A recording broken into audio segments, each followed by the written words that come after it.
பிரியே. LKG படிக்கிற குழந்தையிலிருந்து வயசான தாத்தா பாட்டி வரைக்கும் எல்லாருக்கும் இருக்கக்கூடிய பொதுவான ஒரு விஷயம் என்னன்னா ஃப்ரெண்ட்ஷிப். கோபக்காரன் தன்னை இழப்பான், பொறாமைக்காரன் நண்பனை இழப்பான். நிறைய நேரத்துல நல்ல நண்பர்களை இழந்த பிறகுதான் நம்ம எல்லாத்துக்கும் புத்தியே வரும்.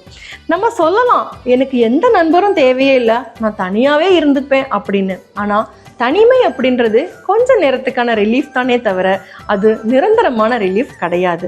நல்ல நண்பர்கள் அமைகிறது ரொம்பவே கஷ்டம். ஒருவேளை நல்ல நண்பர்கள் கிடைச்சிட்டாங்க அப்படின்னா எந்த காரணத்துக்காகவும் எந்த சூழ்நிலைகளுக்காகவும் அவர்களுடைய நட்பை மட்டும் இழந்துடாதீங்க. இது போன்ற சுவாரஸ்யமான தகவல்களுக்கு தமிழ் மயத்தோடு இணைந்திருங்கள்.